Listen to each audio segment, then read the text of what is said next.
شراب نوشی کیا ہے؟ شراب نوشی. قرآن مجید قرآن رشید میں اللہ وحدہ لا شریک نے بڑا واضح آرڈر دیا. یا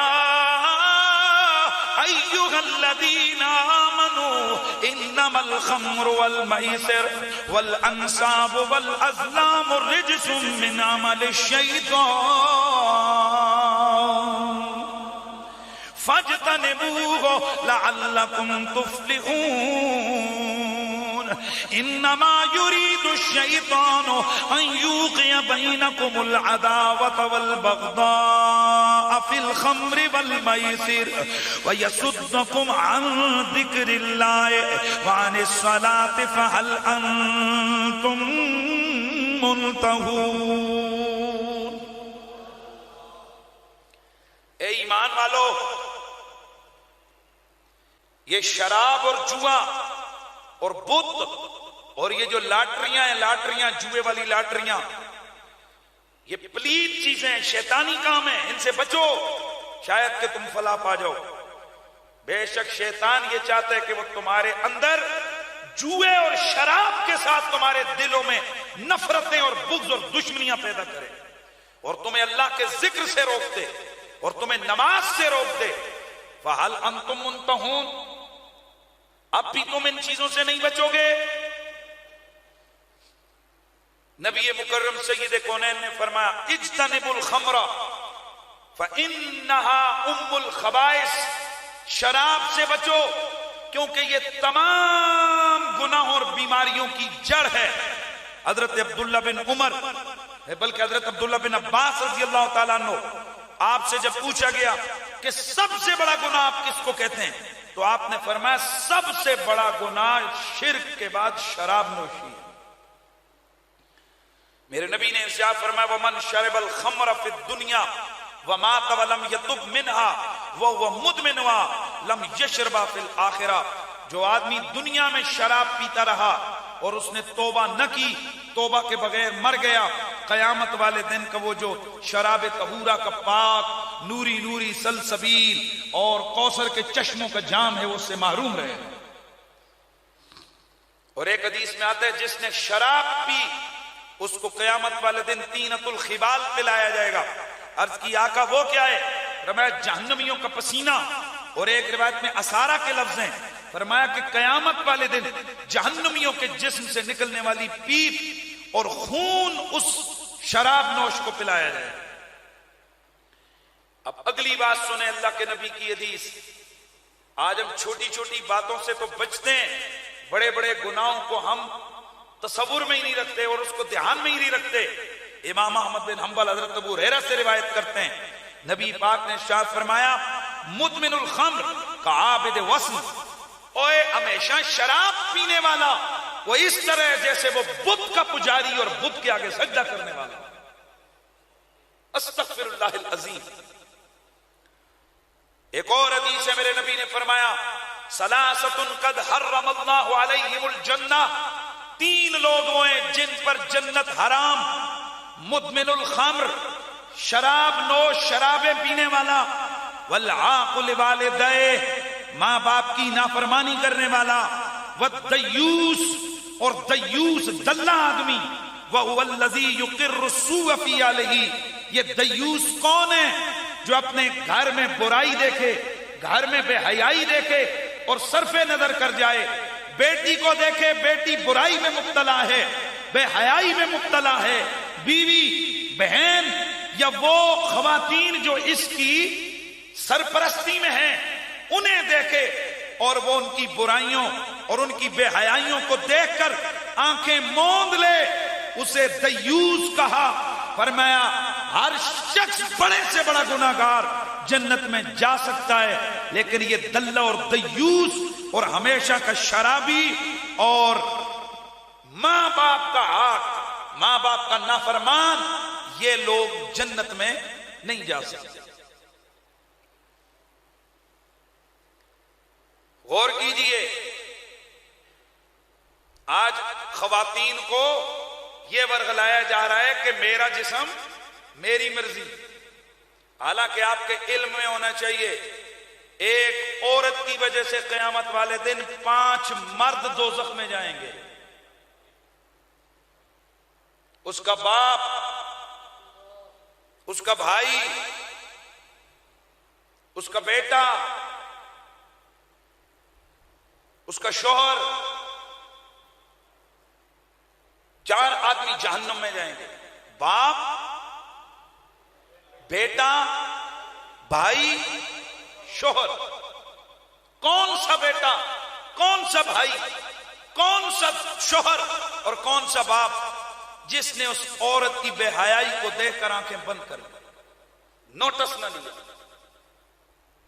اسلام کہتے ہیں اتنی نفرت کرو جتنی تم میں طاقت ہے. ہاتھ سے روکنے کی ہے تو روکو، وگرنہ زبان سے روکو، وگرنہ دل سے برا جانو.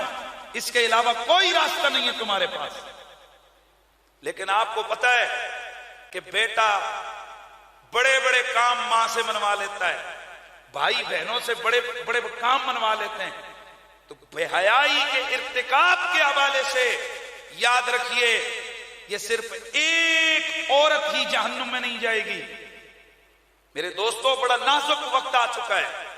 آج کا یہ میڈیا، سوشل میڈیا، یہ خواتین کو، یہ انٹرنیشنل اربوں ڈالر اس پر لگائے جا رہے ہیں کہ خواتین کو ابھارو. اور معاشرے کے اندر ایک وقت ہوتا تھا جب جناب کوئی عورت گاڑی چلاتی نظر آتی تھی تو 10 بندے کہتے تھے کوڑی گڈی چلا رہی، عورت گاڑی چلا رہی ہے. یا کبھی کسی عورت کا ننگا سر ہو، 10 بندے کہتے تھے وہ دیکھو جی اس کے ماں پیو کتنے بغیرت ہیں، وہ اس کے بہن بھائی کتنے بغیرت ہیں. اور آج حالت یہ ہے، بھائی بہن کو موٹر سائیکل پہ پیچھے بٹھائے گا، اس کے بال ننگے ہوں گے، اسے کوئی شرم نہیں آئے گی. اسے یونیورسٹی چھوڑنے جائے گا، اسے کوئی حیا نہیں آئے گی. بیٹا اور باپ اپنی بیٹی کو خود گاڑی میں لے کے جائے گا، درا حال ہے کہ وہ میک اپ کر کے اپنے تمام کے تمام چہرے کے نقوش لوگوں اور غیر محرموں کے سامنے عیاں کر رہی ہوگی. اس کو کوئی غلط آج نہیں سمجھ رہا. اور دوستو، یہ برائی ہمارے دروازوں پہ آہستہ آہستہ دستک دینے کو آ رہی ہے، کیونکہ برائی معاشرتی طور پر پھیلتے پھیلتے گھر کے اندر آ جاتی ہے، پھر اس کا دروازہ نہیں روکا جا سکتا. لہذا ہر باپ، ہر آپ ہزاروں کی تعداد میں اس وقت یہاں ہیں، اگر یہ ہزاروں لوگ اپنی اصلاح کریں کہ انشاءاللہ ہم اپنے گھروں میں دیوسی والا کام نہیں ہونے دیں گے، تو آپ یقین کیجئے معاشرے میں اسی طریقے سے اصلاح کے پہلو سامنے آتے ہیں. شراب نوشی کبیرہ گناہوں میں سے ایک بہت بڑا گناہ. آج ہماری دوستیاں بڑا بدماش شرابی ہو، ہم کہتے ہیں جی رکھے ہوئے ہیں اوکھے ویلے واسطے. آؤ ذرا شریعت کا حکم دیکھو. حضرت عبداللہ بن عمرو بن عاص روایت فرماتے ہیں لا تعودوا شراب الخمر اذا مرضوا. جس وقت کوئی شرابی بیمار ہو جائے، ویسے عام مسلمان کے لیے حکم ہے کہ آپ اس کی عیادت کے لیے جاؤ، اور جب آپ عیادت کے لیے جائیں گے جتنی دیر آپ قدم اٹھائیں گے، ایک ایک قدم پہ 70 ہزار نیکیوں کا حکم بھی ہے، اور ایک ایک قدم پہ 70 ہزار فرشتوں کی استغفار اور آمین کی روایتیں بھی آتی ہیں. لیکن دوستو، اگر وہ شرابی ہے جس کی عیادت کے لیے آپ جا رہے ہیں، اللہ کے نبی کا حکم ہے شرابی کی عیادت مت کرو. اور عبداللہ بن عمر فرماتے ہیں لا تسلموا علی شربۃ الخمر، شرابی کو سلام تک مت کرو.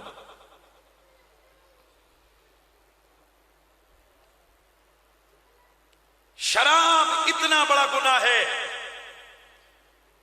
ابن عباس رضی اللہ تعالیٰ عنہ فرماتے رسول اللہ نے فرمایا کہ میرے پاس جبریل آئے اور عرض کی ہے اللہ کے رسول، اللہ تعالیٰ شراب بنانے والوں، شراب فروخت کرنے والے، شراب خریدنے والے، اس کی قیمت کھانے والے، اس کے اٹھا کر لانے والے، جس کی طرف لے کر جائے، پلانے والے اور اس کی طلب کرنے والے پر لعنت بھیجتا ہے.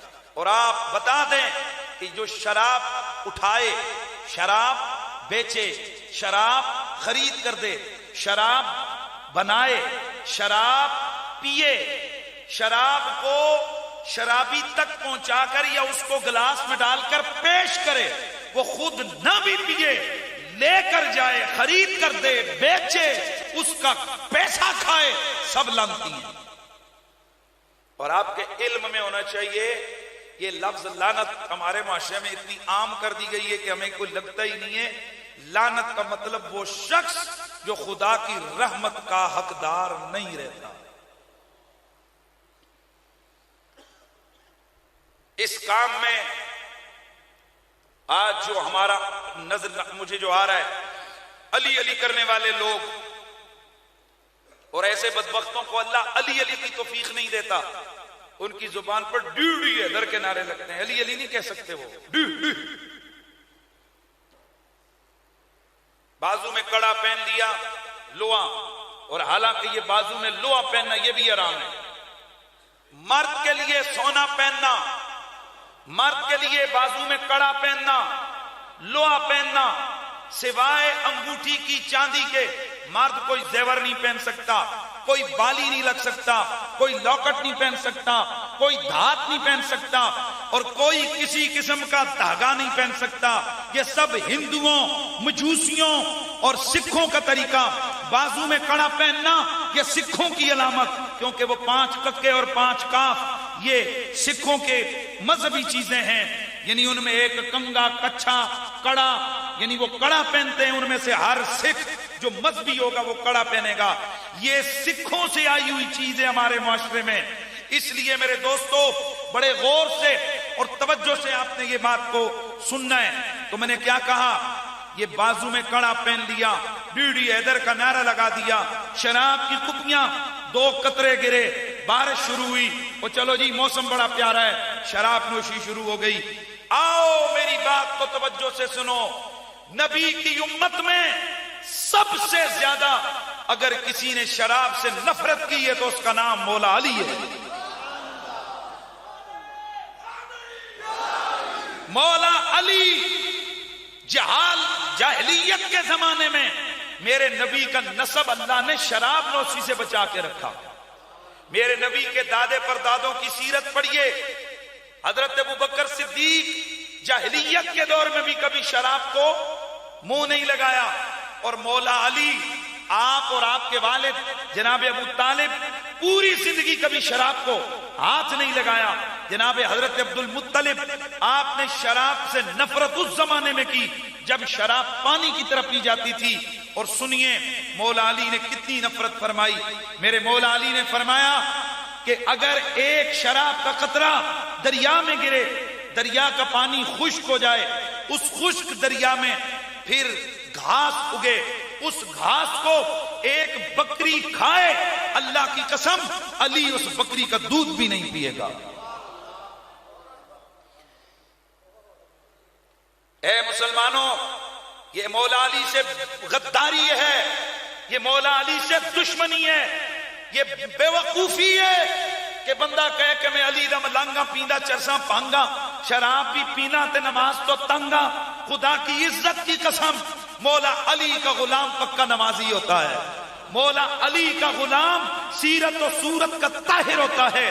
سنو سنو، امام جعفر صادق علیہ السلام آپ نے فرمایا کہ جس کے منہ میں کبھی شراب کی بو آئی ہو اس کی زبان پہ ہمارا محبت کا نام نہیں آ سکتا۔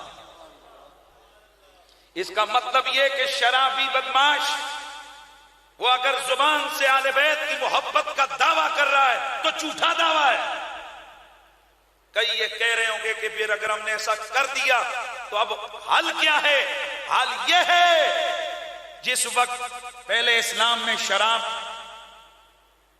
حلال یعنی ممانعت نہیں تھی اس کی ابتدائی دور میں، تو اس وقت پی جاتی تھی۔ سونا پہننا مرد کے لیے جائز تھا۔ جب اس کی حرمت آئی، ایک صحابی کو پتا نہیں تھا کہ حرمت آ چکی ہے، انہوں نے اپنی انگلی پر انگوٹھی پہنی ہوئی تھی سونے کی، کسی دوسرے نے دیکھا تو کہا اللہ اللہ، جنتی کی انگلی پر جہنم کا انگارہ، بلکہ نبی پاک نے فرمایا کہ جنتی کی انگلی پر جہنم کا آگ کا انگارہ۔ یہ سننا تھا، اس سونے کی انگوٹھی کو اٹھا کر دور پھینک دیا۔ بعض صحابہ نے کہا جیب میں رکھ لے. کہا خدا کی قسم جسے مدینے والا انگارہ کہہ دے اسے میں جیب میں نہیں رکھ سکتا. میرے دوستو ہم آج صرف کہتے ہیں نماز پڑھ لو، بھائیو داڑھی رکھ لو، بھائیو مسواک مار لو تو نماز پکے مسلمان ہو. میرے بھائیو ان حرام کاموں سے بچنا یہ بھی مسلمان کے لیے ضروری ہے. سونا پہننا چھوڑ دو، حرام ہے. شراب حرام ہے. اتنی شدید تکالیف اور عذاب دیا جائے گا شرابی کو کہ اس کو جہنم کے اس کنویں میں ڈالا جائے گا جس میں ایسے ایسے سانپ ہوں گے کہ جو اندھے اور بہرے ہوں گے. اور ان کے بارے میں حدیث میں آتا ہے اگر وہ ایک سانپ زمین کی طرف دنیا کی طرف منہ کر کے سانس لے لے زمین پہ کبھی کبھی سبزہ نہ ہوگے. سمندر کے پانی خشک ہو جائے، کنووں کے پانی کڑوے ہو جائے، دریاؤں کے میٹھے پانی کڑوے ہو جائے، اس قدر زہریلا سانپ. اور یا معلوم ہے شرابی کو یہ عذاب ہر وقت دیا جائے گا تا آنکھ ایک آنکھ جھپکنے کی دیر تک بھی اس سے اس عذاب کو دور نہیں کیا جائے گا. اس لیے شراب نوشی سے توبہ کرنا یہی امن کا راستہ ہے. بتائیں اپنے ان دوستوں کو کبھی بھی حوصلہ افزائی نہ کریں، برائی کو دیکھیں تو فوراً بولیں. کسی تعلق دار کو اگر پتہ ہے کہ وہ برائی کر رہا ہے، برائی کے راستے پہ اصلاح کی طرف لے کے آؤ. اگر نہیں تو اس سے اپنا تعلق توڑ دو اس سے پہلے کہ کہیں تم بھی اس کے ساتھ جہنم کا ایندھن نہ بن جاؤ.